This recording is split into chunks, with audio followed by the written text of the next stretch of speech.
Bienvenidas y bienvenidos a Radio Semilla, el podcast de la Red de Guardianes de Semillas, donde hablamos de regeneración ecológica y social.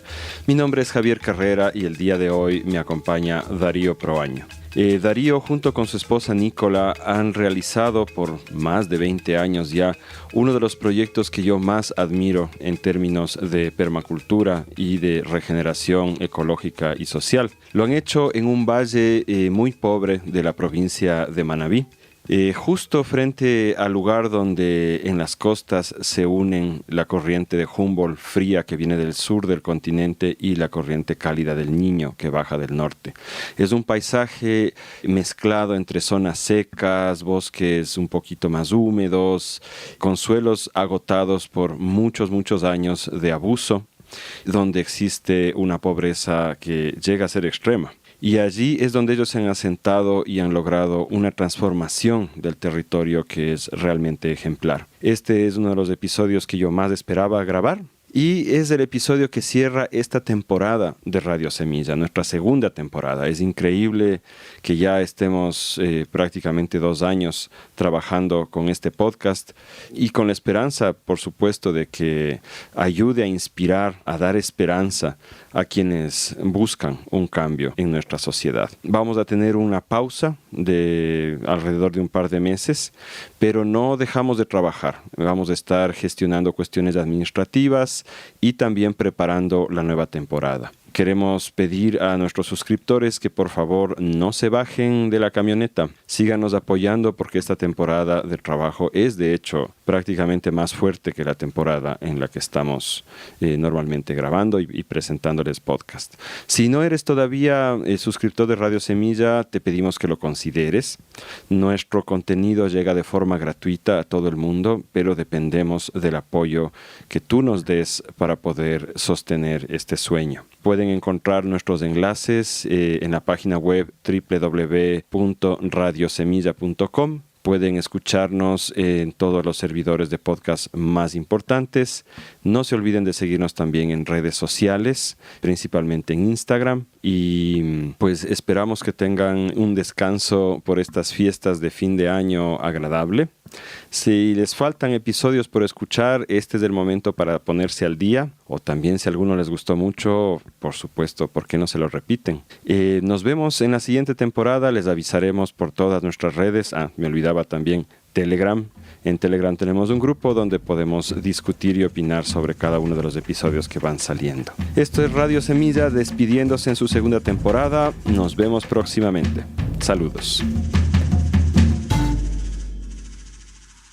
Hola Darío, ¿cómo estás? Qué gusto, sorprendido de verte aquí.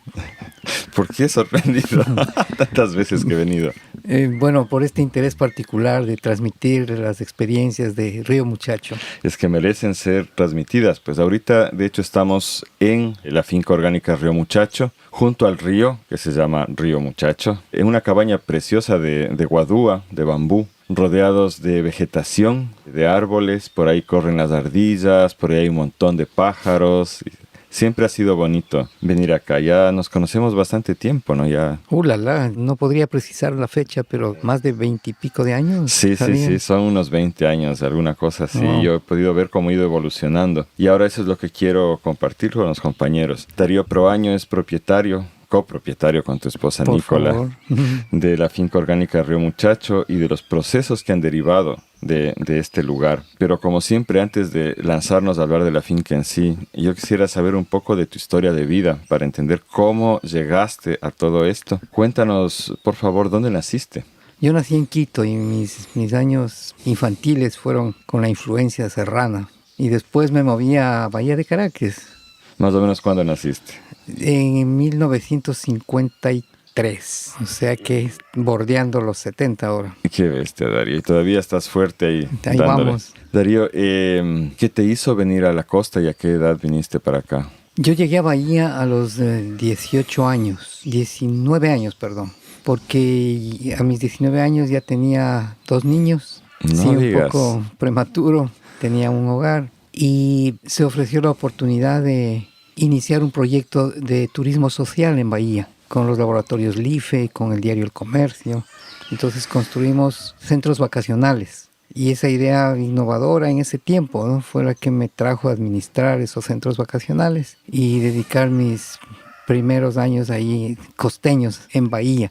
Una ciudad linda, apacible, ordenada, tranquila, pequeña. En la playa. En la playa además. Y al mismo tiempo incursionar en este aspecto que me hizo recordar ayer. Ayer estábamos en un evento por la conmemoración de los 23 años de cantonización de San Vicente, desde cuando se separó del Cantón Sucre de Bahía de Caracas. Y ahí recordé que estoy cumpliendo 50 años de actividad turística en general, porque lo que hacemos en la finca también es turismo, ¿no?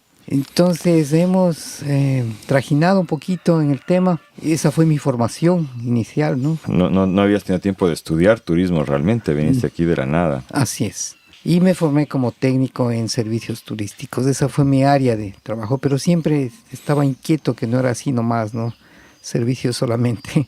Inquieto, y me picaban los pies por hacer algo diferente, por encontrar un nexo más que todo, ¿no? ¿Y cómo fue que te metiste en la agricultura orgánica? Esas eran mis preguntas iniciales. ¿Por qué busco una finca? Estaba buscando un terreno, una tierra donde entrar en conexión. Y cuando estuve en conexión se fue perfilando este tipo de agricultura que me hizo sentir diferente. Porque con Nicola, mi esposa, y yo, cuando salimos de Bahía, bueno, en Bahía hemos hecho un poco de... Yo sé, y te voy a interrumpir para preguntarte cómo fue que conociste a Nicola, porque Nicola no es de aquí. Cuéntanos un poco de dónde viene ella y cómo fue que llegó a tu vida. Ya, linda cosa. Fue dentro de esta actividad. Yo era director de turismo de Manabí y estaba atendiendo una de las oficinas de Manabí que habíamos formado, ¿no? Teníamos oficinas en Bahía, Puerto Viejo, Manta y Jipijapa, para darle énfasis al Parque Nacional Machalilla, que todavía no se hablaba en ese tiempo, ¿no? Y una señorita llegó a la puerta tipo 6:30 de la tarde y estaba cerrada, a pedir información. No hablaba papa de español, como se dice, ¿no? Ah, sí, nada. Sí, nada. Y esa fue nuestra conexión, como se dice, a primera vista. Fue inmediato y ha sido la época más linda y feliz compartir con Nicola. Ella es de Nueva Zelanda. ¿Y qué hacía por acá? Estaba de turista, pero mira esas cosas fascinantes que nos presenta la vida. Ella vino a Sudamérica, graduada de horticultora en Nueva Zelanda, a sus 26 años, a la primera conferencia de agricultura orgánica que se dio en Bolivia en el año 1989. Y terminada la conferencia decide hacer turismo hacia el norte. Entonces, Perú, llega a Ecuador y de aquí ya no salió. Quedó atrapada en las redes de pesca aquí en Bahía. Nos atrapamos. Entonces ese nexo vino a una conferencia, era horticultora.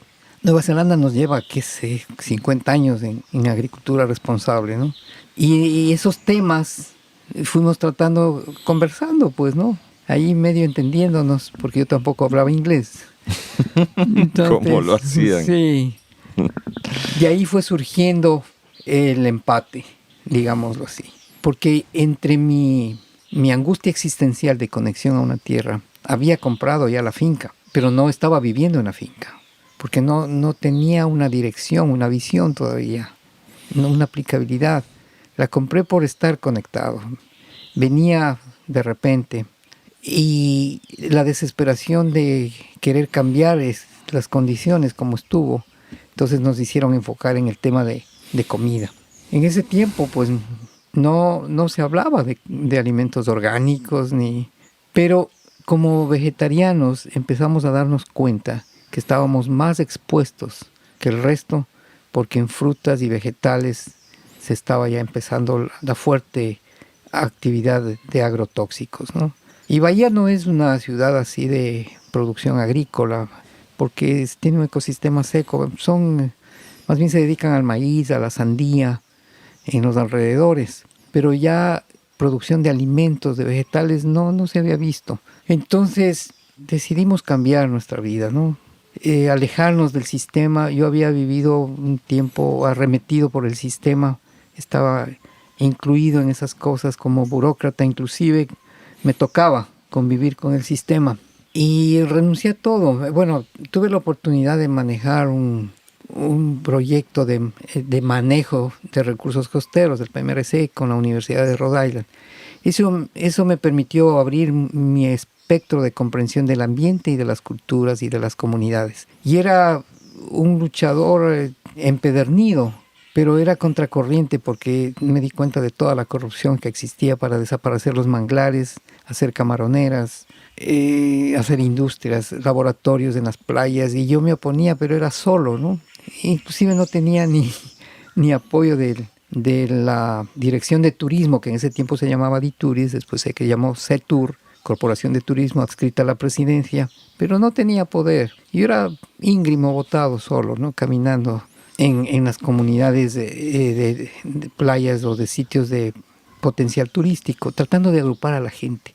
Eso fue mi primer interés, agrupar para empoderarse de sus recursos. En la playa, pues, los balnearios. En los manglares, las actividades vernáculas de los residentes de manglares.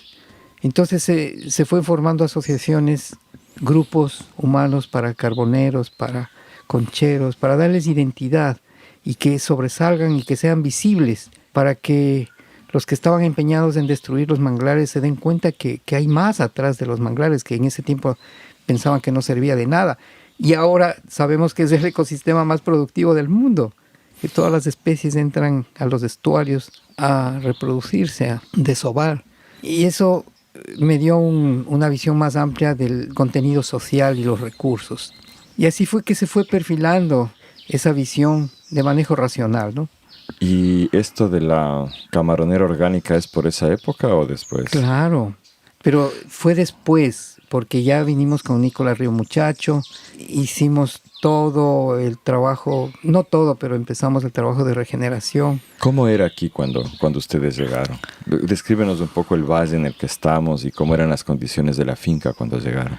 Bueno, Río Muchacho es privilegiado porque es el único valle que tiene un río permanente. Este Río Muchacho tiene una vertiente propia y en el medio, alrededor de esto no hay ríos, solo hay esteros de invierno, desde Briceño hacia el norte hasta Jama, no hay ríos. El Río Muchacho es el único que tiene cauce permanente y desemboca en los acantilados de los aposentos en canoa. Entonces esa es una ventaja. Pero contrariamente es el valle más desolado porque fue destruido por la ganadería y la agricultura de invierno, ¿no? El maíz prácticamente. Entonces el maíz es un pretexto para ampliar la frontera ganadera, los potreros y la expansión agrícola, con el típico ejemplo de que nos dejó la reforma agraria, ¿no? Era tala, roza y quema. Y como estamos en un bosque seco, la quema es algo grave, ¿no? Es seria porque hay muchas historias de que es incontrolable y pues arrasa con todo, ¿no? Entonces, en aquel tiempo, antes de conocer a Nicola, me llamaba la tierra y logré comprar esta propiedad. Pero en ese tiempo nunca valoraba el potencial o las adversidades, ¿no? Solamente era mi ilusión de tener una tierra, de tener una finca. ¿Y cómo era socialmente aquí? Algo tú me has contado de cómo era la característica social, que había bastante violencia familiar, alcoholismo. Sí, por supuesto, se repite lo de muchas regiones, ¿no? Pero con la incidencia de la cultura, que aquí es tremendamente destructiva de los recursos, es dura, ha vivido en condiciones duras, tal vez eso le formó así, en condiciones adversas, y es agresiva con el ambiente, es agresiva con su misma gente, ¿no? Y también una de las características es el machismo. Entonces, de aquí hacia adentro están los más machos del Ecuador, ¿no? Hay historias del machismo que inclusive duermen con el machete, con el caballo a la ventana de la casa, con espuelas, cosas así, ¿no? Entonces, la cultura, aunque está en este proceso de desaparición porque está más conectada con la cultura urbana, ¿no? Ahora está más cerca de la ciudad, pero la cultura sigue siendo una de las 29 o más culturas que tiene el Ecuador, de las culturas ancestrales. Y en este proceso, pues, ha participado en la depredación de los recursos. Y no es culpa, digámoslo así, porque nadie les informó, nadie les contó, les educó, nadie nos dijo cómo funciona este ecosistema y que es muy particular, ¿no? Porque es un ecosistema de transición entre el bosque húmedo tropical del norte de Sudamérica, de la costa pacífica. El Chocó. Claro, allá está el punto extremo del planeta en pluviosidad. Y de aquí, de Río Muchacho hacia el sur, está el otro ecosistema, el bosque seco tropical, y el chaparro, el desierto, y el otro extremo del planeta está allá en el norte de Chile, el desierto más seco. Y resulta que nosotros en los primeros 3 años logramos entender qué significa esta franja, esta bioregión de transición. Aquí se chocan las corrientes fría de Humboldt y caliente del Niño, ¿no? Justo frente a las costas. Lo que nos enseñaron en la escuela, ¿no? El Cabo Pasado, donde convergen la corriente cálida del Niño del norte y la corriente fría de Humboldt del sur. Pero eso nos da una característica muy especial. Este ecosistema único de transición, que significa que tenemos los dos ecosistemas al mismo tiempo conviviendo con esa riqueza, esa multiplicidad, ¿no? Pero que nadie nos dijo cómo manejarlo. O sea, nadie nos dio a entender el tesoro que tuvimos y se hizo pedazos con la ganadería. ¿Qué animales silvestres son icónicos aquí en el valle? Bueno, aquí hay de todo. Hubo hasta el puma. Yo conocí la historia del último puma hace unos 20 años. Pero hay ocelote, tigrillo, hay mono aullador, hay perro de agua, hay también el saíno, perezoso. La boa. Lógicamente, la boa y las otras serpientes, ¿no? Tienen X también. También. La X es la serpiente más venenosa del Ecuador, una de las más venenosas del mundo, ¿no? Sí, así sabemos. Nunca hemos tenido problemas, pero sabemos que hay, ¿no? Y las encuentran en los desmontes cuando quieren abrir áreas para maíz y para pasto. Entonces, hay mucha vida silvestre, pero en ese tiempo no la veíamos. Es ahora con la regeneración que ha retornado, se ha retrotraído la vida. Y la cantidad de pájaros. Ahora tenemos un inventario interesante de unas 175 especies de aves. Acá en la finca. Sí, que han retornado a este bosque. Y competimos ahora por comida. Y nos ganan además, ¿no? Porque sí, nos ganan en los frutales. Bueno, entonces compraron la finca en un estado, me imagino, desastroso, de sequedad, compactación de suelo. Claro, ¿cómo era? Totalmente erosionado, ¿no? Laderas en cárcava, sin tierra vegetal, sin árboles, sin nada. Y por eso tenemos historia del primer árbol que sembramos en 1989. Un samango impresionante que es ahora, ¿no? Sí, es grandote ahora. ¿Qué tendrá? Unos 30 metros tendrá. Posiblemente, ¿no? Impresionante. En esa historia, pues, de cómo adquirimos la finca, yo, claro, no tenía plata, pero era el imán, la fuerza de atracción, finca, tierra. Y obtuve un préstamo, pero necesitaba un garante y no sabía a quién pedirle. Y en ese tiempo mi papá me dio la garantía, pero antes de la garantía él vino a conocer pues en qué me iba a garantizar y cómo se iba a garantizar que no me vaya mal. Y claro, él se molestó porque se dio cuenta, ¿y para qué quieres? ¿Pero qué te pasa? ¿Estás loco? ¿Cómo vas a comprar un desierto? Pero papi, en fin, esas ilusiones, ¿no? Que uno persiste.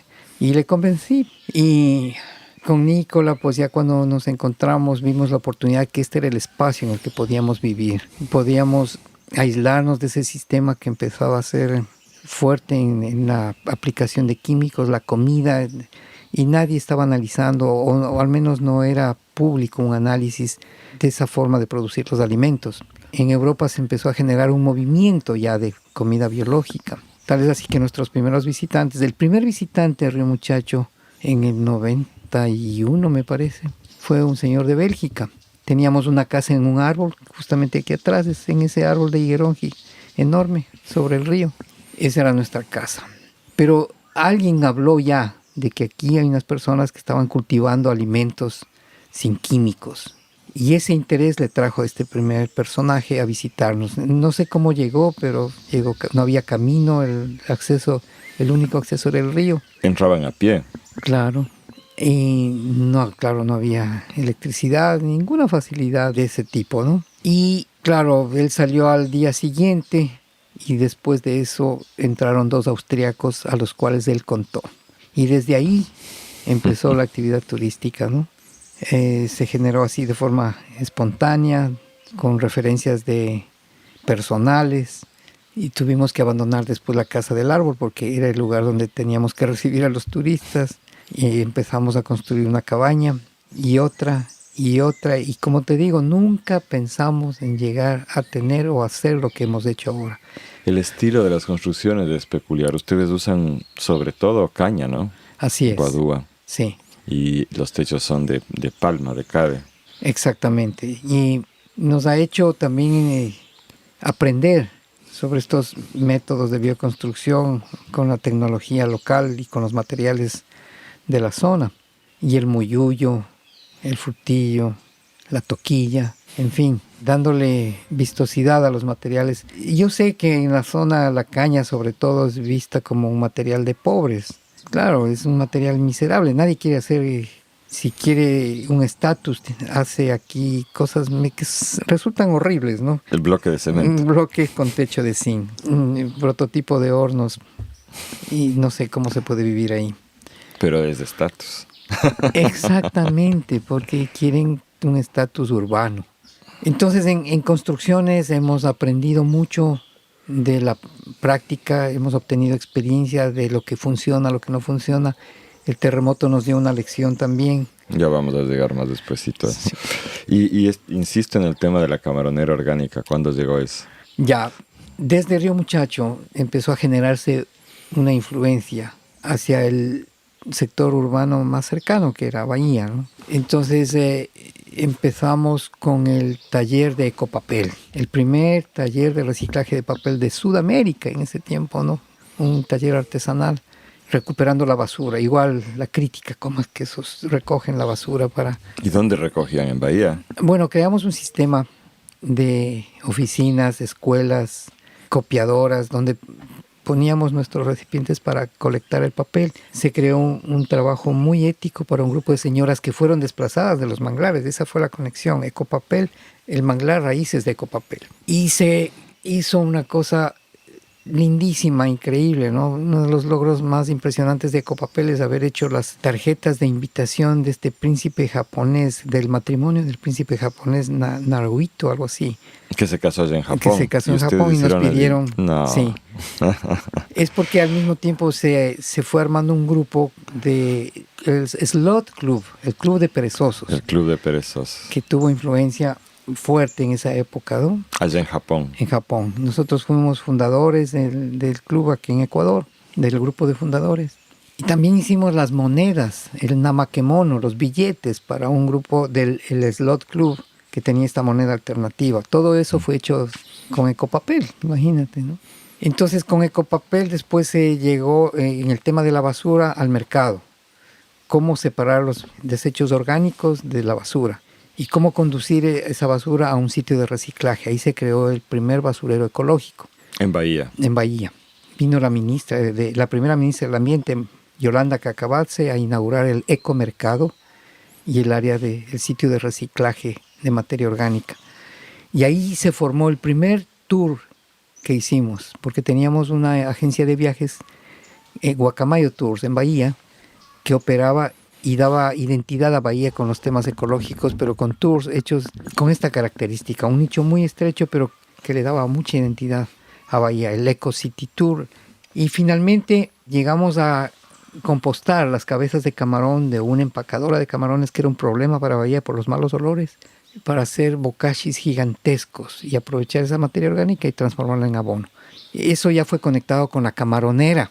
¿Y ese compost a dónde iba? ¿Lo vendían o qué?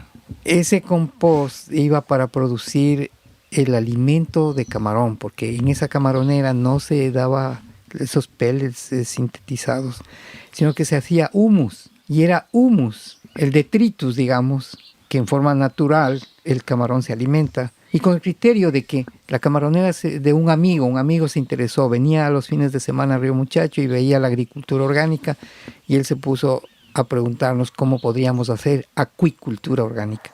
Y desde nuestro punto de vista era simplemente aplicar el mismo principio, el principio general, que es lo que tú ves en agricultura los procesos que tú ves en el suelo son iguales a lo que tú no puedes ver en agricultura bajo el agua, es decir, manejo de suelo. Y empezamos a manejar el suelo y eso fue lo que dio las condiciones para la producción de camarones orgánicos. Yo creo que ahí sí vale la pena un poco explicar para los compañeros que nos escuchan y las compañeras que la camaronera en Ecuador, como en otros países que tienen manglares, es un problema tremendo. Y Ecuador creo que es uno de los mayores exportadores de camarón del mundo, de hecho. Y bueno, lo que pasa es que la costa, Darío, debería estar realmente cubierta de manglares, protegida por los manglares, y muchos de los peces del mar se reproducen, creo, en los manglares. Claro, ¿no? así es. Son como 500 especies acompañantes del camarón. Ya, y la cuestión es que acá no ha parado la deforestación del manglar para reemplazarlo con estas camaroneras que producen con harto agroquímico. Yo recuerdo que hace ya algunos años el New York Times, periódico de Nueva York, publicó una lista de los alimentos más tóxicos que se podían encontrar en los mercados de Nueva York, y el camarón ecuatoriano estaba en segundo lugar. Era la segunda comida más tóxica que se podía encontrar en esa parte de Estados Unidos. Claro, manejaban las piscinas con cloranfenicol, que ya fue declarado cancerígeno, con metabisulfito.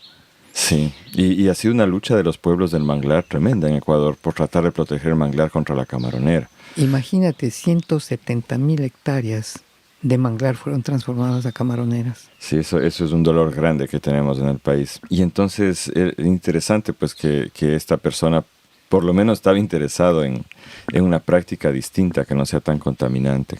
¿Cómo avanzó esa historia? Y fue interesante porque fuimos aplicando, experimentando, viendo los éxitos, y hasta que se convirtió en un parque acuático y uno de los destinos del Eco Tour, de Guacamayo Tours y de Río Muchacho, era llevar turistas hasta allá. Esa fue la primera camaronera orgánica. No se tocó el manglar, se ocuparon las salinetas, que nosotros no la hicimos, ya estaba hecha. Y eso fue uno de los factores favorables. Estaban atrás de los manglares, en las salinetas, tenían los muros, donde se pudo combinar camarón con chame en los canales, con conchas en suspensión. Fue bien interesante. El chame. Aquí en Manabí saben lo que es, pero cuéntanos qué es el chame. El chame es el pez más apetecido aquí en Manabí. Es negrito, medio feo, no tiene buen aspecto, pero tiene que estar vivo para ir a la sartén. Y puede permanecer vivo más de 72 horas fuera del agua. Es un pez pulmonado, de hecho, ¿no? Tiene capacidad de respirar hasta cierto punto oxígeno. Sí, y creo que mucho tiempo más si le salpica un poquito de agua y puede vivir. De hecho, en los humedales naturales, cuando se reduce el agua, él se entierra en el lodo y duerme. Como su nombre, ¿no? Dormitatus latiforme. Ajá. Duerme hasta la próxima estación, despierta, sale. O sea, es como que hiberna metido en el lodo cuando el agua ya se ha ido.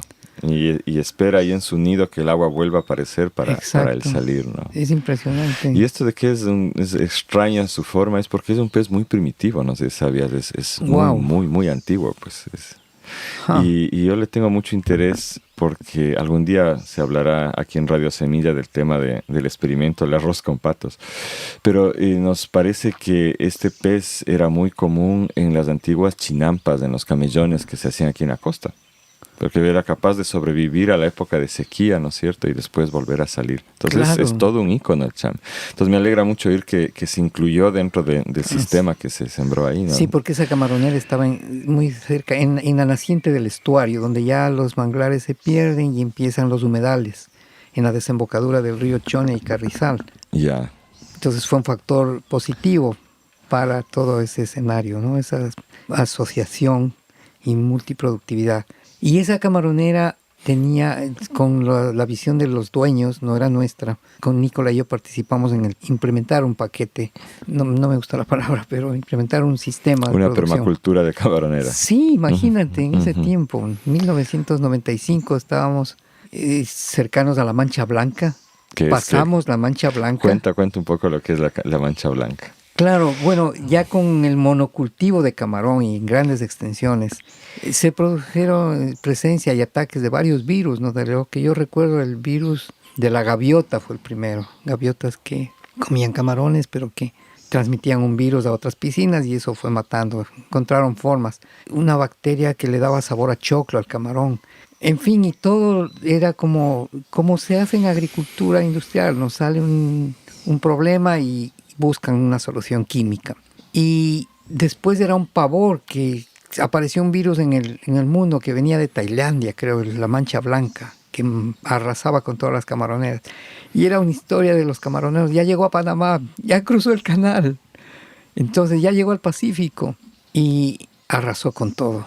Y justo fue una de las épocas más terribles de Bahía, ¿no? Porque era un emporio productivo. Se fue para abajo. Se fue todo abajo con la mancha blanca, el fenómeno del Niño del 97 al mismo tiempo, el terremoto del 98, un mes después de que se acabó el fenómeno. Entonces fue una de las épocas más fuertes, duras para la economía de esa zona. Y en medio de eso, pues, tratando de exportar el primer camarón orgánico del mundo. ¿Quién nos certifica? No había. ¿Y la mancha blanca no afectó a la camaronera? Eso fue interesante, que todo colapsó y la camaronera orgánica estaba como en su estado natural, ¿no? Un ecosistema abierto, funcionando correctamente, produciendo. No le afectó al virus. Exportando Fue un poco difícil después por otros factores más bien organizativos, ¿no? De familia. Pero tuvimos que buscar una certificadora de Alemania, Naturland, creo que no tenía experiencia en camarón. Nadie tenía experiencia en camarones, solo en un pez que producen en Irlanda, salmón. Esa era la única experiencia de piscicultura orgánica. Y en acuicultura de camarones nadie. Entonces tuvimos que hacer las normas para que nos certifiquen. Nosotros hicimos las normas. Fue medio chistoso, pero eso fue como una extensión del trabajo que se hizo en Río Muchacho y un programa de ecoescuelas para que los niños aprendan y entiendan estas cosas de la naturaleza para conectarles a ellos también. Y todo ese proceso terminó en el 23 de febrero del 99 con la declaratoria de Bahía como ecociudad. Nicola y yo somos los fundadores de la ecociudad Bahía, que bueno, ha tenido vicisitudes por las administraciones y los cambios de administración pública, ¿no? Los alcaldes, a unos no les interesa y ha quedado ahí. Pero esa fue la identidad mayor para Bahía como ecociudad, con la que se pudo atraer un tipo de turismo diferente y con la que se diferenció del resto de emprendimientos. Y lindo, una época fascinante, intensa, ¿no? Intensa. Y mientras tanto seguía Río Muchacho aquí adentro en los trabajos con la producción de vegetales, más visitantes, más áreas o más productos. La comunidad también, darle identidad a la comunidad. Cuéntanos un poco de los suelos que nos has comentado ya varias veces. Hoy de mañana estábamos hablando un poco de eso, ¿no? Esa transformación que ustedes vieron, el eje productivo acá. Bueno, nos tocó formar suelos, pues, ¿no? Nos tocó ver cómo le dábamos vida al suelo y nos volvimos fanáticos de la materia orgánica, cómo llegar a obtener nitrógeno para incorporar a los suelos las camas de vegetales. En los productos de ciclo corto nos ha tocado mantener ese proceso de alimentación del suelo a partir de la materia orgánica vegetal, la composta animal también. Y ahora poco a poco vamos viendo que esa necesidad de nitrógeno ya no es tan demandante como antes. Pero cuántos años, ¿no? Exacto. Ha sido bastante. Y siendo ustedes vegetarianos, decidieron tener animales en la granja. Eso es interesante. Cuéntanos por qué. Bueno, ¿y qué animalitos han tenido? Claro, hemos ido determinando qué animales necesitamos para el trabajo del reciclaje de la materia orgánica. Y ese justamente es nuestro punto de equilibrio, la circulación de la materia orgánica, cuánta capacidad tenemos para mover la materia orgánica de las huertas, de la limpieza, del deshierve, para alimentar los animales sin tener potreros. Teníamos 4 vacas, 7 caballos por el turismo. ¿Cuántos chanchos podíamos alimentar con los restos de comida o con los restos de la huerta? ¿Y qué animales? Chanchos con la lavaza, el lavado de platos, todos los restos de comida. Cuyes que pueden reciclar los vegetales con hojas más fuertes. Cuyes en la costa. Eso mucha gente no sabe, ¿no? Que se puede tener cuyes en la costa. Así es. ¿Y cómo les va a los cuyes acá en la costa? Bueno, de hecho, hay una raza de cuyes de la costa y creo que hay historia. Porque en tiempos precolombinos había, de Exacto. hecho. Entonces esa raza de cuy mediano, no tan grande, de pelo menudo, ese tuvimos. Pero ahora hemos adaptado los cuyes mejorados. El cuy peruano que le dice. Así. Ajá. Pero con la idea de obtener materia orgánica de mejor calidad, como sabemos el excremento, el estiércol de cuy, ¿no? ¿Qué más? Gallinas. ¿Cómo alimentar un número determinado de gallinas sin acudir a recursos externos? ¿Cómo separar los cítricos? Todas las cáscaras fermentadas de naranjas, mandarinas, limones, cítricos. Maracuyá. Piña. ¿Cómo fermentarlos para reproducir larvas? Hay una mosca aquí, la mosca soldado, que yo vi en la red que... Sí, claro, pues ese está poniéndose de moda, la famosa mosca soldado. mira, Eso es lo que tienen. Claro, en forma natural. Vienen Entonces, ¿qué es lo que hacen? Reúnen todas las cáscaras ácidas en un lugar. en una pipa, en un recipiente, se le deja la tapa entreabierta y el fermento es el que atrae a la mosca. Y se mete ahí, pone los huevos y en una semana hay larvas. Entonces, esa pipa, ese recipiente con el contenido de cítricos, le ponemos a las gallinas una vez o 2 veces a la semana. Y es impresionante la atracción que tienen, ¿no? Es lo preferido. Yo les pongo maíz y los cítricos fermentados. Unos 3 días no le hacen caso al maíz. No le hacen caso al maíz. Y mira cuánta gente cree acá que el maíz es el alimento de las gallinas, que eso es lo que deben comer las gallinas. Pero Mira, aquí tú nos dices que las gallinas, si tienen la opción, prefieren la fruta ácida y sobre todo las larvas, o sea, la proteína los animal. bichitos. Y esa es su forma natural de vivir, ¿no? Yo no sé, yo me cuestiono y me pregunto, ¿cuándo o quién fue que les enseñó a comer maíz para formar la industria avícola? Y de ahí se creó la costumbre de... Bueno, si quieres me meto un poco en la cosa y te cuento que en realidad las gallinas son comedoras de semillas, no necesariamente maíz. Y de hecho les hace bien comer una diversidad de semillas. Y necesitan también una buena cantidad de proteína animal en su dieta, que es lo que tú les estás dando, ¿no? Y claro, es que el maíz se volvió en esta cuestión de que es fácil de producir en grandes cantidades y meterle maíz a las gallinas y que produzcan ahí huevos y tal. Pero la dieta de la gallina no es esa, pues, y no es tan sana si es que solamente comen maíz, es la realidad. Pero a mí me ha fascinado esta historia de las moscas soldado, porque a un experimento así no lo conocía todavía. Ya te lo vamos a copiar, Darío. No, espero pues, que no lo gusto. patentes, ¿no? Sí, oye, funciona muy bien, que es un proceso así natural muy lindo, ¿no? Y lo de los chanchos es interesante el sistema que ustedes tienen. Es algo que yo al principio decía es la compostera de Río Muchacho, pero luego investigando fuentes históricas, esto se basa en prácticas que los españoles trajeron tras la conquista, ¿no? Que se llama el estercolero. ¿Cómo funciona? Cuéntanos un poco. Bueno, sin saber que era de origen español esa práctica, aquí la llamamos estercolero también, porque ahí se arroja el estiércol de cada día.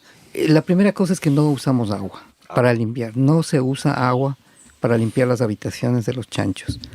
Es con el mismo principio de los inodoros aboneros, los baños composteros para humanos, un baño seco. El estercolero es el depósito o el baño seco de los chanchos. Y es interesante porque abierto, bueno, para los humanos hay que hacer cámaras y todo, ¿no? Solo por cuestión mental, ¿no? Pero para los chanchos eso está abierto en un círculo, entonces está expuesto a los agentes naturales. ¿Y ustedes barren entonces? Se recolecta el excremento, que eso, para darle el nombre propio, el excremento es porque está fresco. Después del día, cuando empieza a secarse, ya es un estiércol, pero es la misma materia. Entonces, en ese círculo estercolero, la primera cosa que pasa es que vienen unas avispitas que nunca me di cuenta que estaban en la naturaleza, pequeñitas, como a captar los azúcares de la fermentación. Después vienen unos pájaros que están por aquí a rebuscar partículas. Larvas también, me imagino, de cosas que ya estarán ahí, ¿no? ¿Y las gallinas? Y esas son las que arreglan al final todo. Lo aplanan, lo revuelven, lo oxigenan, lo dispersan, buscan. ¿Pero añaden ustedes materia orgánica seca, vegetal también al estercolero o es solo estiércol? No, la materia seca se pone en la habitación. Ah, Sí. por eso es fácil barrer. O sea, hay Exacto. una cama de materia vegetal seca, Sí. sobre eso ellos depositan su Sí. excremento y eso es lo que se lleva al estercolero. Y aunque no lo creamos y les llamemos chanchos cochinos, los cochinos somos nosotros que no sabemos organizar bien las cosas. Ellos son bien ordenados, bien organizados. En su habitación saben dónde duermen, dónde comen, dónde deponen, dónde excretan. Sí, y es fácil ese manejo, solamente trasladar al estercolero que está al frente y después de un tiempo tenemos composta animal. Mucha composta, por lo Sí. que yo he visto. Sí, un círculo estercolero. No tenemos muchos chanchos, ¿no? Pero con 5 cabezas se logran unos 3 meses, unos 80 sacos de composta en este clima. Ujú. Y esa es la base para pasar materia orgánica ya transformada para trabajo de lombrices o para pasarlo a las camas en la preparación del suelo, del sustrato, ¿no? Hacen lombricultura también, entonces. Sí. Esos animalitos nos olvidamos de mencionar. Pero son animalitos también, es Claro. una crianza, ¿no? No, y son impresionantes, es decir, es un trabajo que muy noble, así como las abejas, ellas trabajan y uno recibe el resultado, así es con las lombrices, ¿no? Es el trabajo de ellas muy noble para producir el mejor sustrato del mundo. Ujú, el vermicompost o humus de lombriz. ¿Y qué lombrices utilizan? Bueno, desde que empezamos yo conseguí un poquito de lombrices de Puembo, de esta variedad. Creo que era una empresa chilena, los primeros que empezaron con lombricultura Roja californiana. roja californiana, porque nos pelamos intentando hacer con las otras lombrices que son muy móviles y trabajan al estilo costeño, ¿no? No, pues es la lombriz, digamos, tradicional de acá. La roja californiana, como ya explicamos, si quieren escuchar en el episodio con Verónica Vivar, la roja californiana se reproduce 3 veces más rápido y es a la que le gusta comer estiércol, incluso basura de la cocina fresca, ¿no? Mientras que las otras no, las otras esperan que ya haya pasado Ajá. un paso antes y comen ya detritos secundarios, no comen fresco. Entonces, por eso la roja californiana se ha expandido. Y, oye, y ahí me da curiosidad una cosa, ¿se ha escapado? ¿La has visto fuera de las vermicomposteras a la roja Nunca. californiana? No. Nunca. No. Nunca, porque es ahí donde tiene la comida. Cuando le falta comida se hunde, pero ese es el sistema de alimentarnos. Cada semana ponerle un sustrato, sube y va produciendo el humus. Y vi que hacen bokashi también. Ya, nos hemos ido perfilando en base a la necesidad de nuestro suelo. Hemos aprendido este sistema, hemos también incorporado un sistema de reproducción de microorganismos nativos Ujú. para acelerar el proceso y nos va muy bien. En 2 semanas tenemos gran cantidad de bokashi para responder a las necesidades de nuestro suelo. ¿Cuál es la diferencia entre el bokashi y la compostera normal?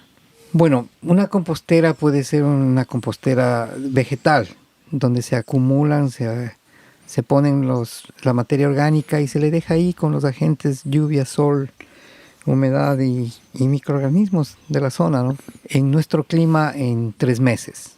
Otra compostera puede ser de materia orgánica animal en menos tiempo.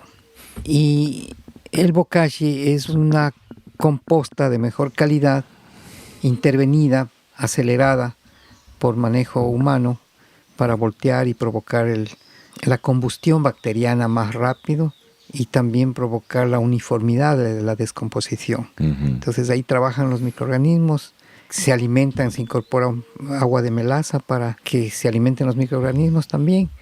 Y es impresionante el calor que produce, ¿no? Llega hasta 70 grados. Una vez tuvimos una manguera, una espiral de manguera incorporada debajo del bokashi, que hacíamos pasar el agua por ahí antes de entrar a la ducha de esta habitación, pero era demasiado caliente, es impresionante. Entonces, de composteras a bokashi, terminando en el humus y pasando por los microorganismos. Ese es nuestro recorrido del manejo de la materia orgánica en forma aeróbica, porque también tenemos un biodigestor que le alimentamos con la descarga de un chanchito por día. Y el agua reciclada de la lavandería que nos producía combustión en la cocina.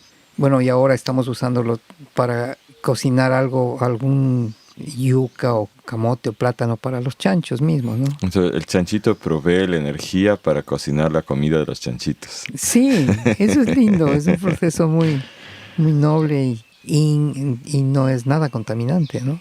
Qué simpático. Tú mencionaste hace un rato los sanitarios de Habaneros. Y esa ha sido una de las marcas de Río Muchacho realmente, de los primeros lugares donde se usaron en el Ecuador sanitarios habaneros. ¿Quieres describir un poco de qué se trata? Ahí para espantar a parte de nuestra audiencia.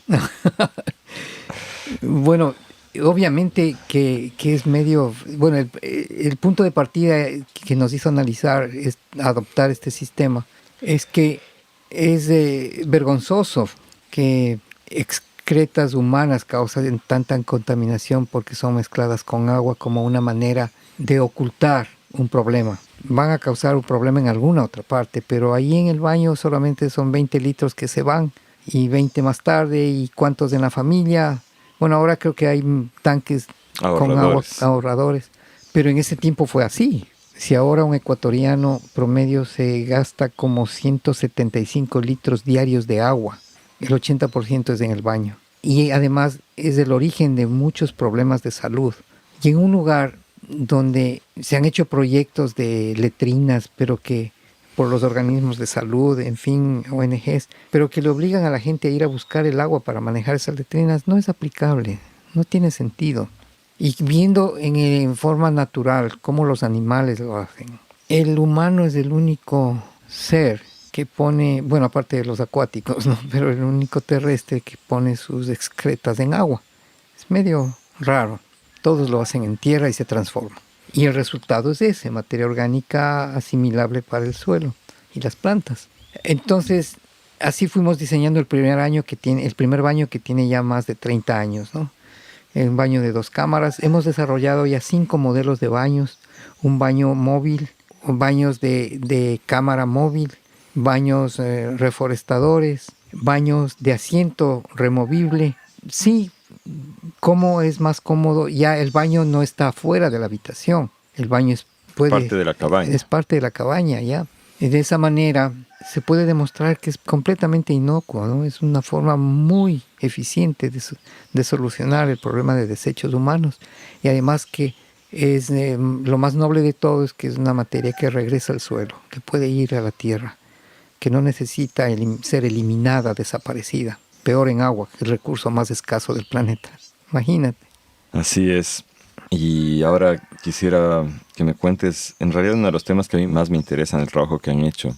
Porque cuando llegaron, claro, ustedes sí trataron de convencer a la gente de que haga una agricultura más limpia. Pero eso me contaste tú hace años ya, que la gente no paró mucha bola, que se diga. Claro. Estos fuereños, como se dice aquí, estos afuereños vienen a decirnos qué hacer. Y en algún punto ustedes empezaron una escuela aquí. Cuéntame un poco cómo llegaron a eso, por qué lo hicieron y cómo fue esa aventura. Y fue una aventura producto de la frustración, porque con nuestra ilusión aprendimos a cómo funciona este ecosistema. Ya sabemos cómo sembrar, cuándo sembrar, qué sembrar. Ya hemos regenerado y vemos que es eficiente y retorna a la vida. Vamos a comunicar a nuestra comunidad estos resultados. Les invitamos, hicimos un recorrido, hicimos una comida impresionante y después de eso, nada. Oye, compañero, no, es muy complicado. Entonces, los adultos de esta generación, de esta cultura, ya están hechos de otra manera, no cuajó, no cogió. Y esa frustración, pensando cómo transmitir, nos hizo pensar en los niños. Justo en un momento en que la escuela fiscal estaba pasando por una crisis por actuación dura de la profesora, ¿no? Entonces, en una reunión de la comunidad planteamos, bueno, ¿y qué hacemos? ¿Qué hacemos en comunidad, en grupo? Tratando de agrupar a la gente. La primera idea fue la iglesia, ¿no? Hacer una iglesia que no se usa, pero hay que tener una capilla. Y después de eso fue una escuela. Pero ¿qué es? Ya, está bien, hacemos una escuela, pero no va a ser una escuela común para traer una profesora fiscal. Tiene que ser una escuela ambientalista. En ese tiempo, ¿quién entendía la palabra ambientalista? Pero todos dijeron, sí, una escuela ambientalista. Y ahí empezó un proceso que yo le doy fe que es, además de fidedigno, es el más duradero, perdurable en la memoria y en las prácticas, porque logramos hacer un currículo propio. Desechamos el currículo urbano, el del ministerio, Hicimos un currículo propio aplicado a nuestro medio, práctico y sobre todo replicable. Entonces no teníamos materias, sino temas. Las aulas no eran con J, sino que eran unas aulas abiertas. Sí, es una de las cosas más emocionantes porque cuando tú ves las escuelas que el Estado ha construido por acá, por la costa, parecen cárceles en realidad. Son Terrible. cuadradas de cemento con rejas de hierro y a veces he visto que de hecho la ventana está alta, ¿no? Arriba, para que los chicos no puedan ver afuera porque el ver afuera les distrae. Alguien me explicaba eso alguna vez. Ajá. Y esta escuela no era así, pues esta era una escuelita de bambú, como tú dices, sin paredes las aulas, era impresionante. Y llena de jardines y de huertas también, porque los niños practicaban la agricultura orgánica. Y había un día a la semana que los profesores y las niñas y niños venían a la finca para otras tareas ya de aprendizaje en agricultura orgánica. La primera actividad que hacíamos era deportes olímpicos. Cómo niños de la zona rural llegaron a obtener medallas en las competencias escolares, producto de ese entrenamiento de niños que estaban acostumbrados a ejercicio y actividad fuerte, cómo llegaron a perfilarse a nivel de Manabí. Entonces la escuela empezó a coger fama, ¿no? Ah, tú eres de la escuela ambientalista. No, ese es del ambientalista, decían, ¿no? En los desfiles ya llegan los del ambientalista, porque teníamos una presencia así de peso, y en los desfiles nos parábamos en la tribuna, íbamos cargando, llevando, digamos, ¿no? O literalmente cargando árboles, y les regalábamos a los personajes de la tribuna árboles, y los niños subían a la tribuna a darles árboles. Y habían 2 padres de familia en triciclos con los tanques recogiendo las botellas que todo el público que asiste a los desfiles y más inorgánicos que botan, ¿no? Entonces eso hizo presencia y peso en la región. Teníamos también, como parte de la iniciación de las jornadas, teníamos yoga, meditación, televisión. En ese tiempo empezó la televisión por cable, y nosotros pusimos televisión y cable en la región para que los niños vean, pero eran los programas de animales, de naturaleza, y eso era parte de la dinámica de aprendizaje, porque mañana van a venir con lo que vieron hoy, a explicar lo que vieron, a redactar lo que vieron, a dibujar lo que vieron, en fin, y todas las prácticas de aprendizaje venían del eje ambiental. Vamos a aprender matemáticas. ¿En qué tema estamos? En el río. Vamos al río. Aprender matemáticas con los camarones del río. La cultura es profunda en la pesca de camarones del río. ¿Cuántos camarones encontramos en 1 metro? ¿Cuántos habrán en 10 metros? ¿Cuántos pescarán 130 familias cada día en nuestra comunidad? ¿Qué hay que hacer en gramática? Los camarones, sujeto, verbo, predicado. Los camarones viven bajo las piedras del río, limpio. ¿Qué significa limpio? Que no tienes que lavar tu mochila de químicos, que los pañales no tienen que botarse al río, que la basura tiene que recoger.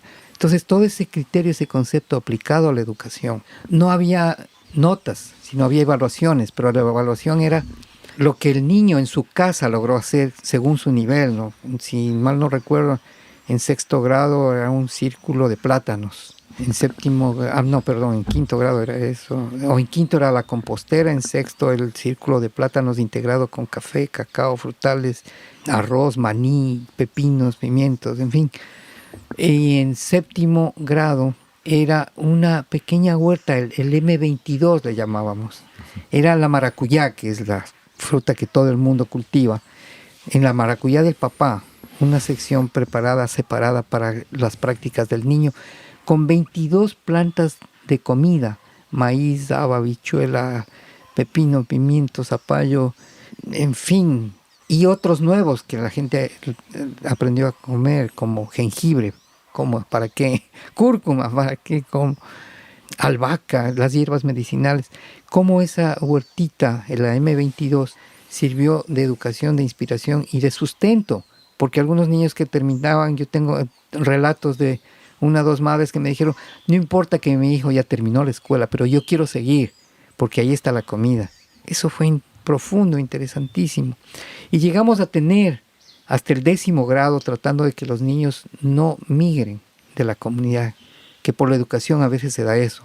Y llegamos hasta soñar contigo, pues Javier, la Ecoversidad, un instituto tecnológico que pueda continuar ese saber Y antes de pasar a eso, el tema del compost, me parece una historia lindísima, que cuando entraban a la escuela los niños tenían que empezar a traer basura, me parece, de las casas. Claro. Algo así era, ¿no?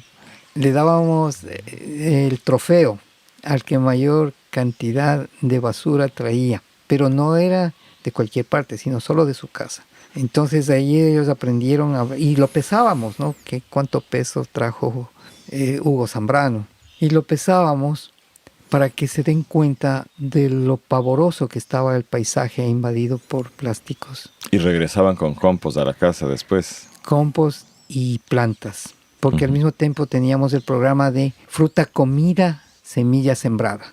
Entonces los días martes traían cada uno sus frutas, comíamos entre todos y recogíamos la semilla para hacer un vivero que al final llevaban composta de la escuela y plantas frutales para trasplantar en su casa.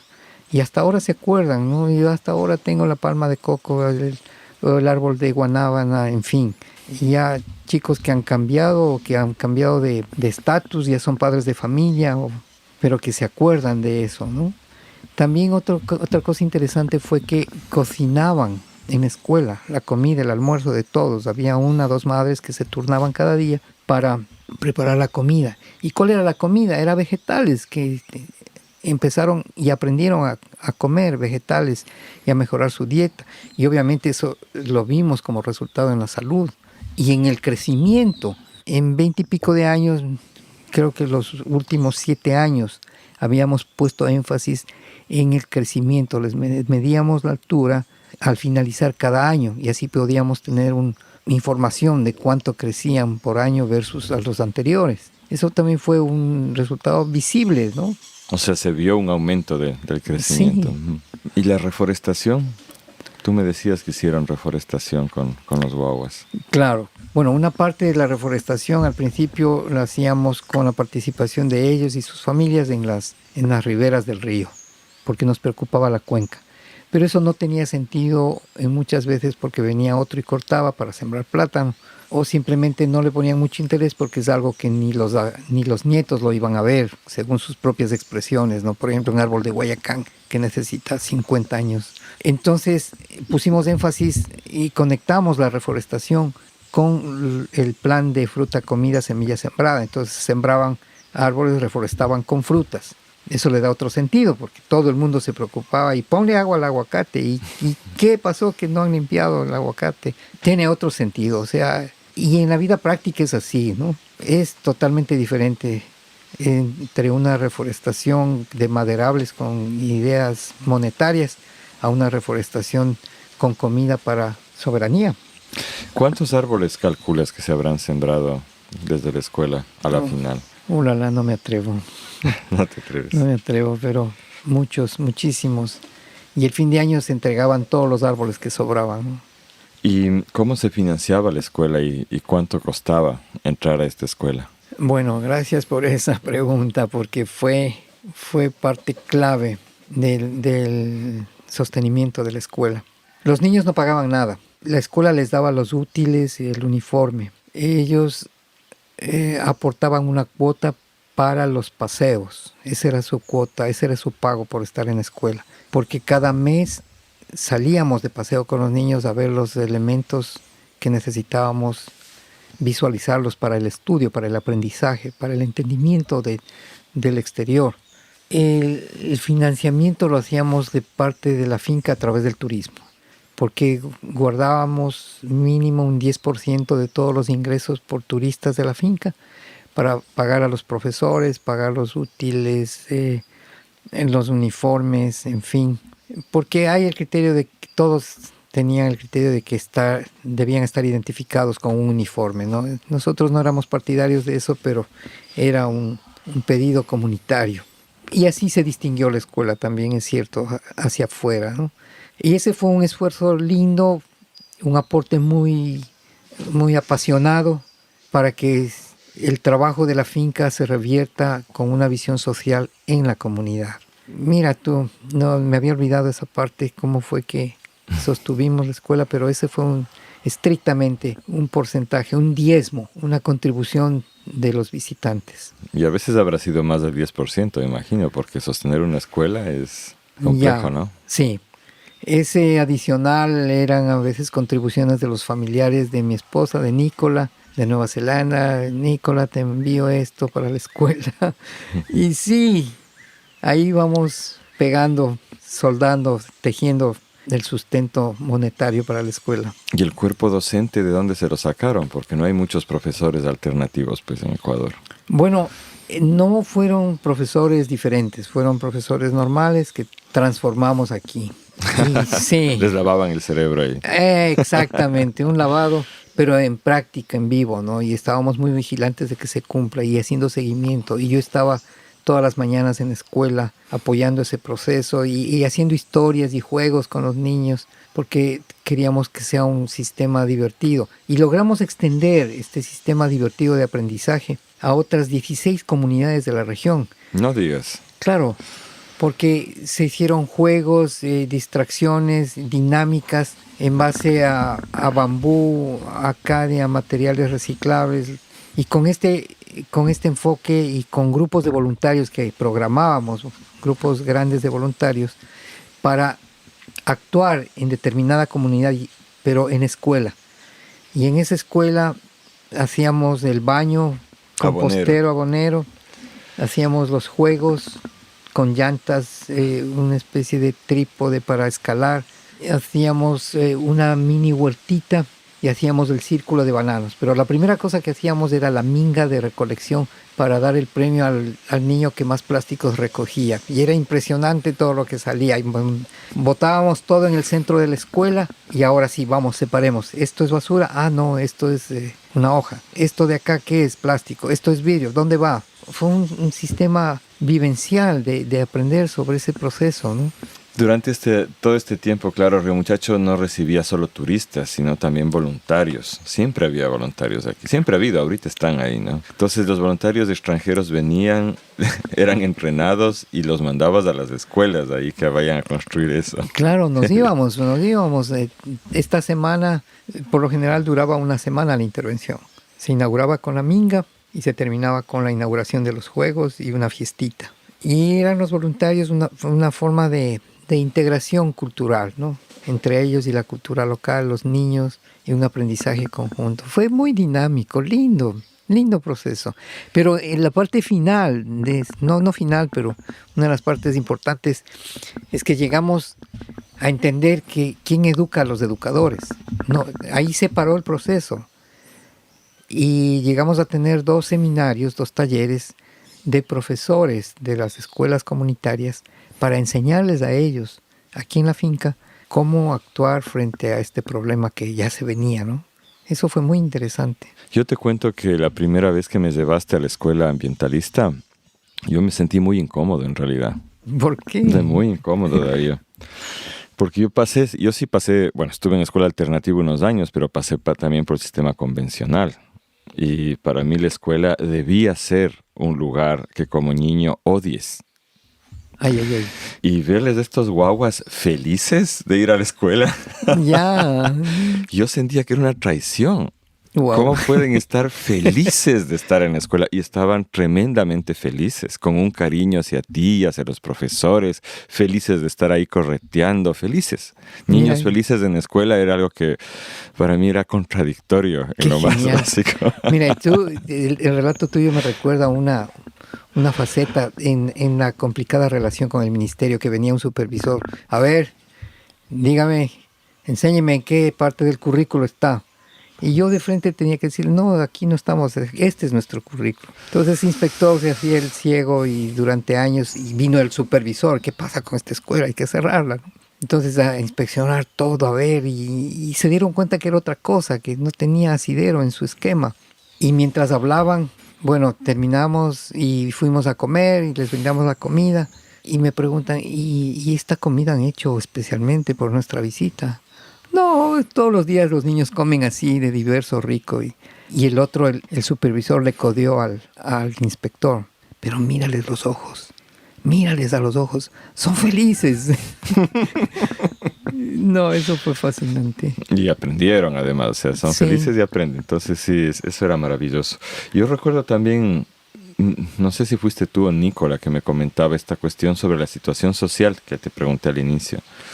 Que ella me parece que me dijo que había destiladoras clandestinas de alcohol en el valle, trapiches donde destilaban alcohol, que había las galleras, que se veía bastante violencia familiar, mujeres que caminaban por la vía, que se veía que estaban golpeadas por sus maridos, y que esta situación fue cambiando con el tiempo que la escuela estuvo aquí.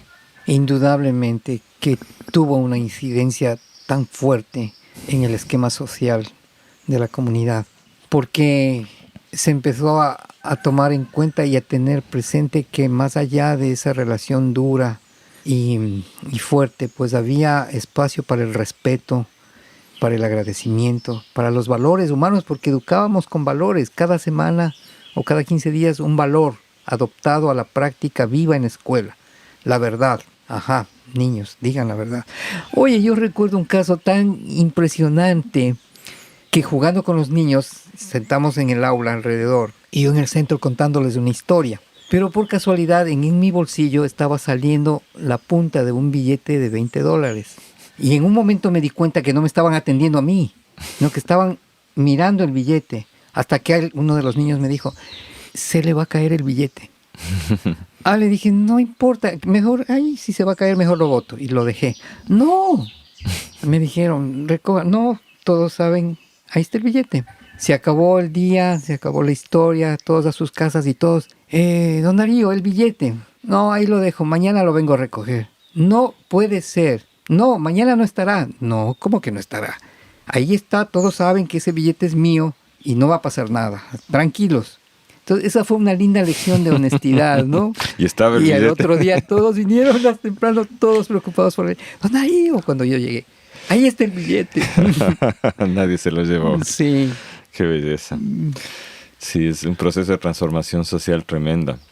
Entonces yo ahorita estoy metiéndome también a contar las historias que yo cuento de Don Darío, de muchacho. Wow.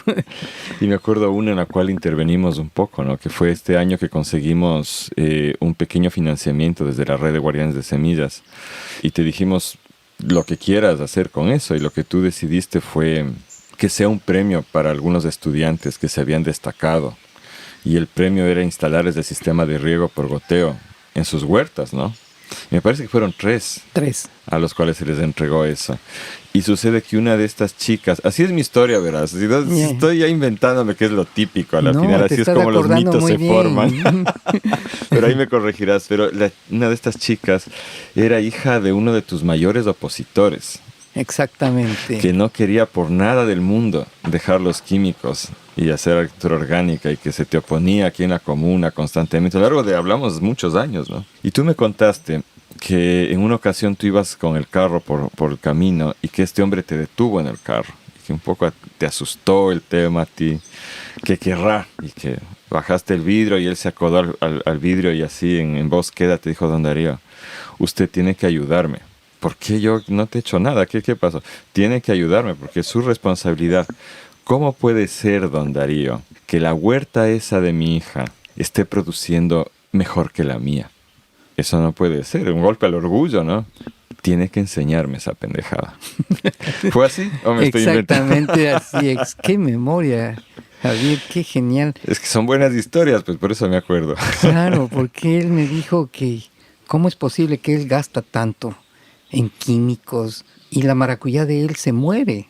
Uh-huh. Claro, no se daba cuenta que el suelo se moría y entraban los nemátodos y acababan en menos de un año con la plantación. Y la maracuyá de la huerta de su hijo, que solo le ponía abono con excremento de vaca, estaba floreciente y producía, y no solo maracuyá, sino otras cosas, ¿no? Era una de estas M22. Era una M22. Genial. Qué memoria, Javier. Sí, hay algunas historias que me acuerdo yo. Y seguro algunas ya las has reinventado en mi cabeza. Entonces ya, así te digo, es como se hacen los mitos, las leyendas. Y a otra de la quema, pues. La quema, vamos a la quema. Que había uno de esos padres que era así mismo muy crítico, ¿no? Y duro. Y el quemador por excelencia. Que su hijo ya participando de la escuela, tenía que en su huerta, la primera práctica, no quemar. Entonces él estaba furioso porque su hijo no le obedeció, que tenía que quemar.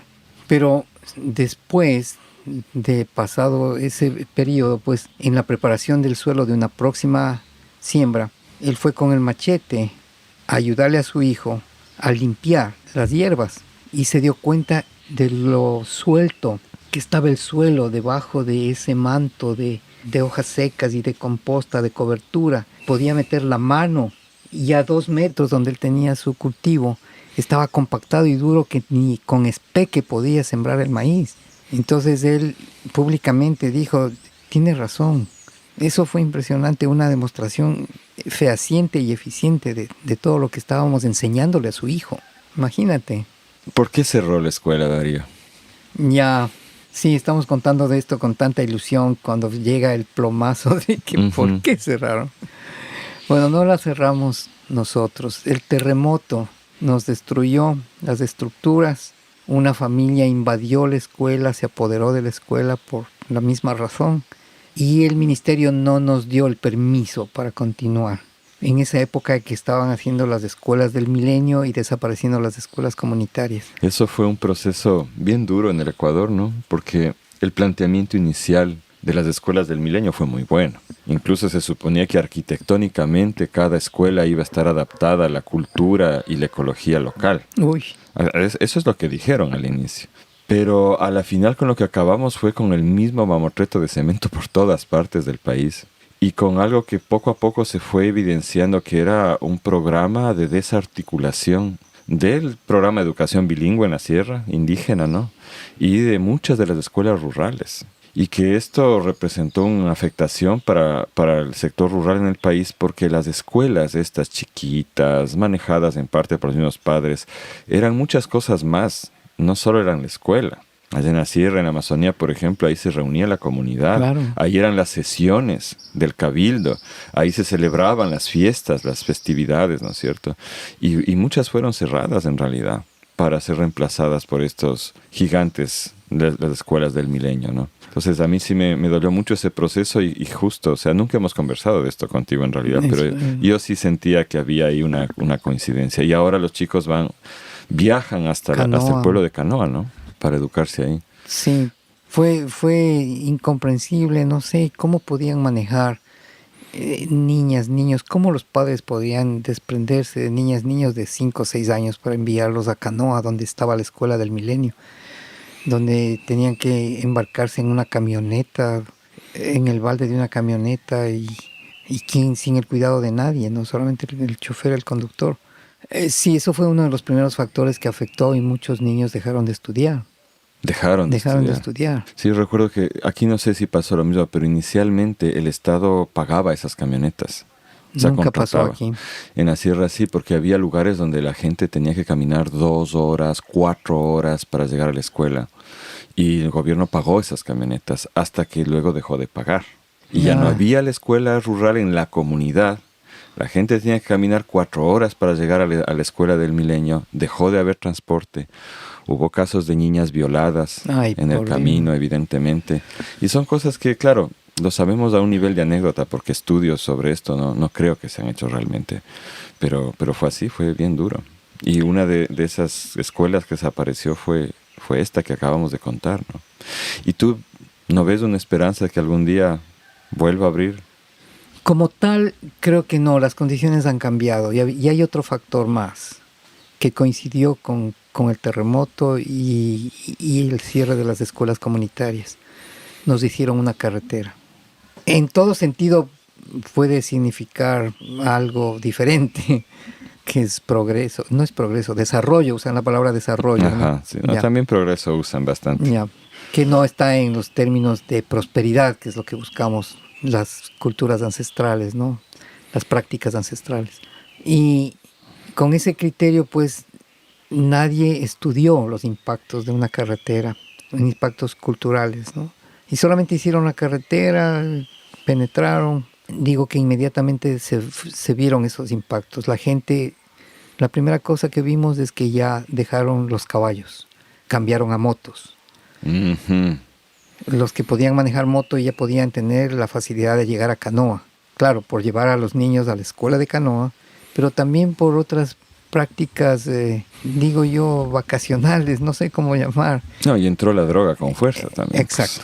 Entonces tuvieron acceso a otro mundo de diversión, de recreación fácil. Las discotecas, el licor, la droga. Ya dejaron de usar, ahora es una vergüenza usar sombreros. No veo a nadie, solo una persona todavía usa sombreros. Una persona todavía usa caballo, pero el resto cambió al jean, gafas, gorra. Cambió, fue un impacto a la cultura, ¿no? Sería malo oponerse a ese tipo de cosas, pero quiero decir que coincidentemente hubo eso, la construcción de la carretera, y no hubo socialización o no hubo elementos que pudieran paliar los impactos de eso, ¿no? Y claro que ahora hemos conseguido que nos hagan un puente porque esa carretera no podía usarse en el invierno, ajá. En el invierno, ¿no? Ahora, como parte de esa visión, pues ya se ha construido un puente, se va a extender la carretera. Pero con nuestra visión, los políticos dicen, ¿no? Aquí construimos un puente para que los agricultores puedan sacar sus productos. Es lo típico. Y yo tuve que decirle en el discurso de inauguración al señor prefecto, con todo respeto, ¿no?, que nosotros lo estábamos viendo de otra manera. Que no es un puente para pasar en primer lugar, sino que tiene que ser un puente para quedarse. Tenemos que crear elementos alrededor del puente que hagan que la gente use el río, que la gente aprenda cómo no contaminar el río, que vea las especies, que haya un sendero de interpretación, que pueda bañarse, que las familias contiguas al puente puedan ofrecerle los bocadillos, que se integren a una economía que no llamo economía circular por acaso. Eso es otra de las aberraciones de la industria, o las hipocresías de la industria, incluyendo la agroindustria, de la urbanidad, digo yo. Pero, ¿cómo integrar eso a la vida?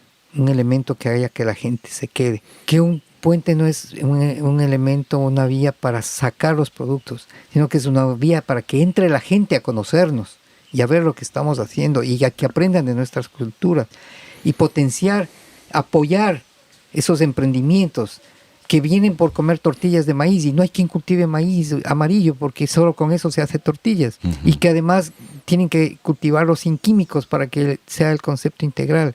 Que dónde está la casa del chocolate para que rescatar las bolas de cacao.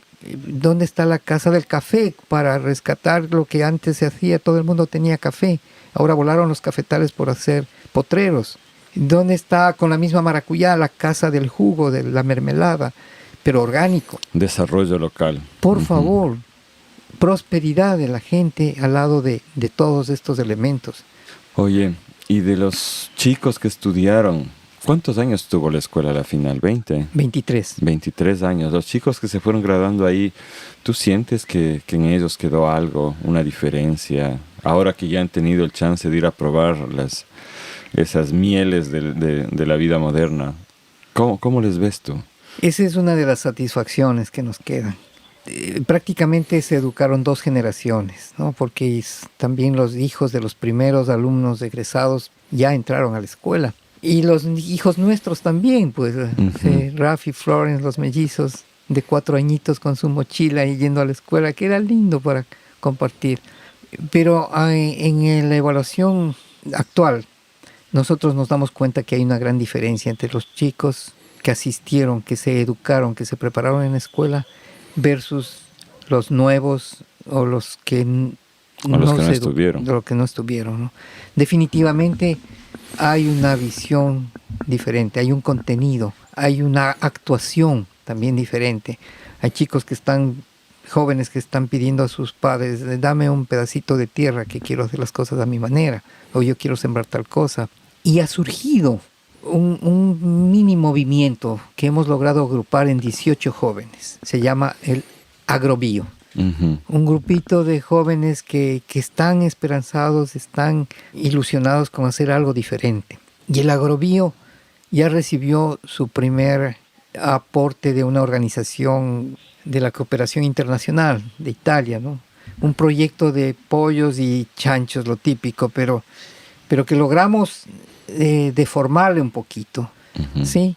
Para que los pollos sean criollos. Ah, wow. Sí, y que lo hagamos en el sentido de un banco donde después de criarlos, si recibieron 40 pollos, estén en la obligación de devolver esos 40 pollos para crear obligación y responsabilidad. Y no devolver a quién, devolver entregando a otra familia que pueda hacer lo mismo, como un banco.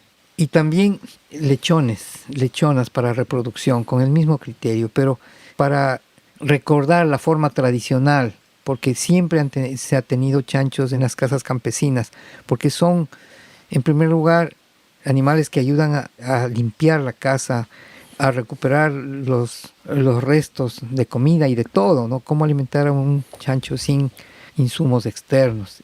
Y al final de cuentas, un chanchito representa siempre ese chanchito de la alcancía, del ahorro. Es del banco campesino, ¿no? Sí.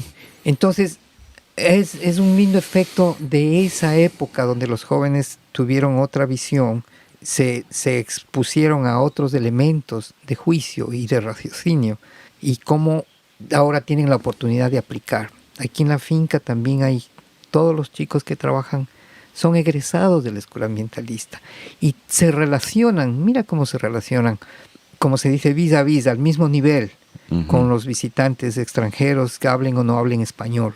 Se vinculan, rompieron eso. Esa barrera cultural. Sí, es impresionante. Y a mí me llama la atención, porque cada uno de ellos es un guía de turismo.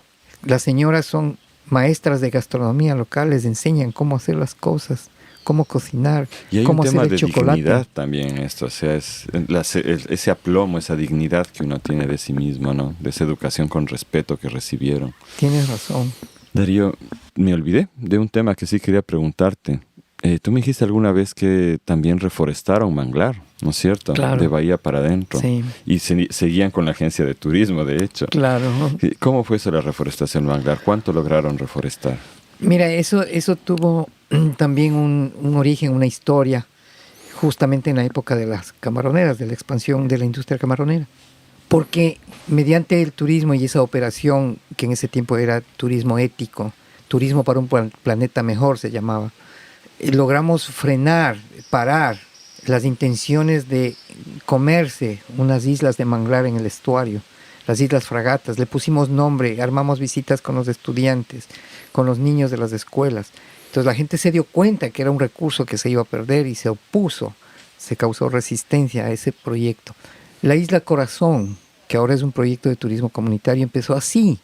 Fue un exalcalde del Cantón Sucre que se iba literalmente a comer el manglar para hacer su camaronera. Y mediante esa gestión comunitaria se logró parar esa intención, y ahora es un atractivo turístico emblemático de los dos cantones, Sucre y San Vicente, la Isla Corazón, que están en medio del estuario.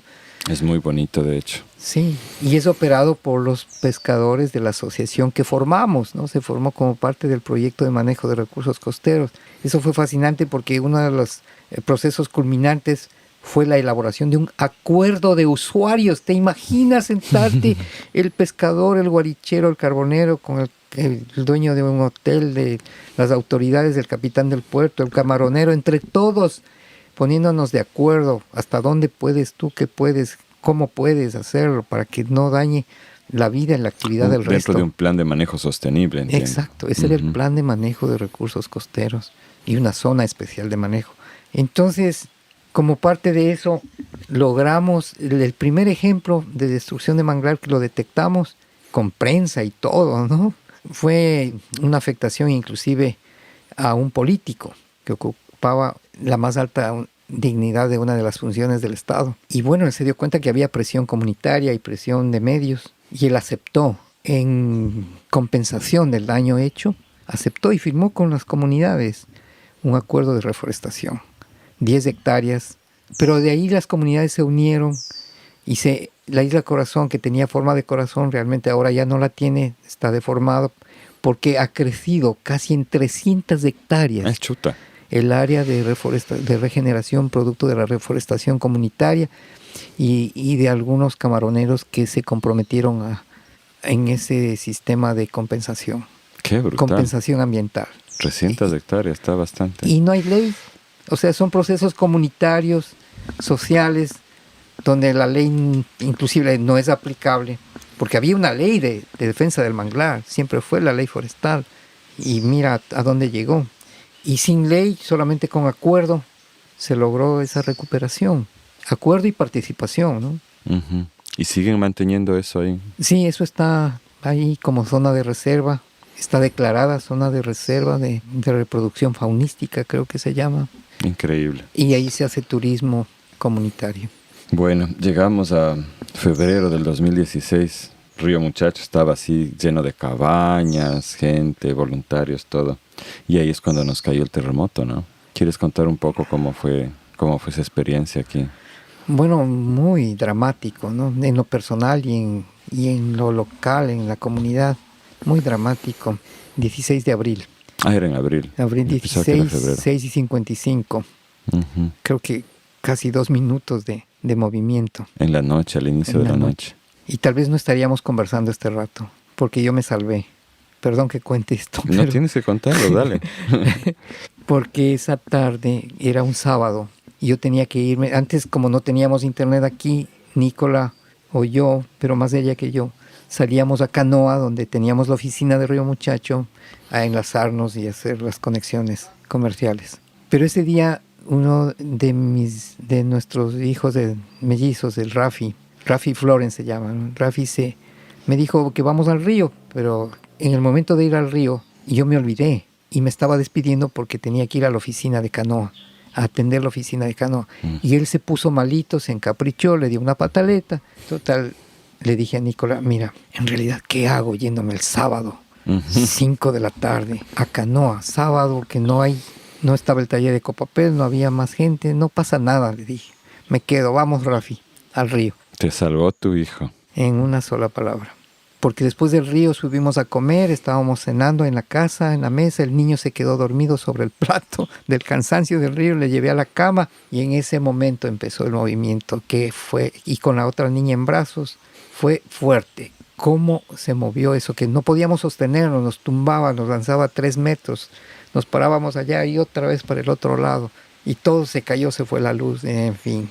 Y la oficina de Canoa se destruyó totalmente. Totalmente, o sea, se derrumbó claro. el edificio. Exacto, el segundo piso quedó de planta baja. Ni una cucarachita podía haber salido de ahí. Me salvó el Rafi. Te salvó tu hijo. Y claro, ya al otro día, en el día viendo el desastre, ¿no? 80% de nuestras instalaciones destruidas. Y claro que fue un impacto muy grande en la vida de toda la gente, ¿no?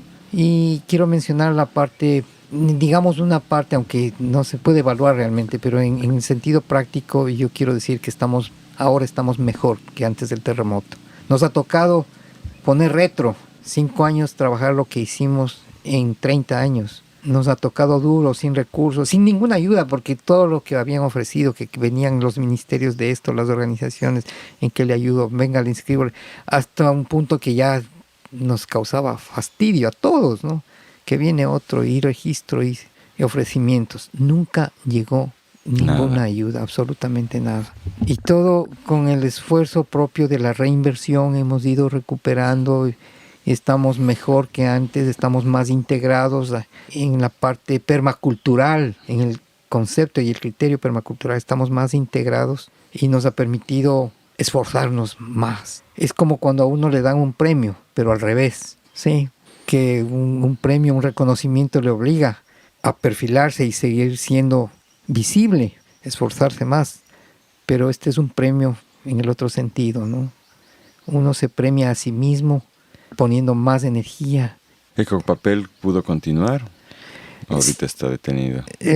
Aquí en la finca lo iniciamos a nivel muy doméstico, como una fase de demostración. Está detenido. Por una parte, por la separación causada por el terremoto de todas las familias que eran integrantes de Ecopapel, ¿no? Canoa ahora puede ser un escenario.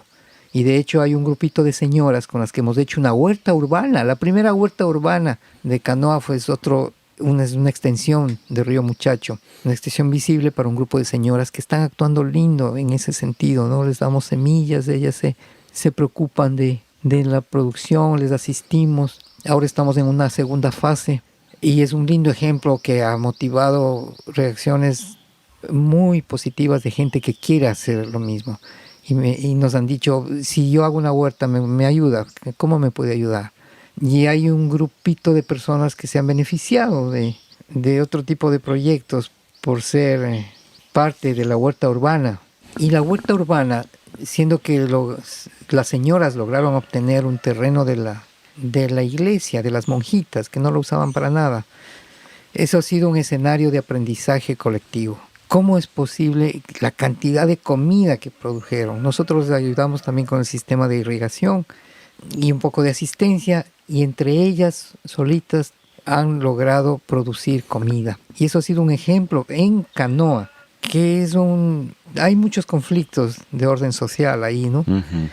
Pero ese ha sido el escenario de aprendizaje y de evaluación y de asimilación de que es posible. Y no solamente es cuestión de estar a expensas de una donación, de una caridad, sino de un beneplácito del esfuerzo propio. Qué brutal.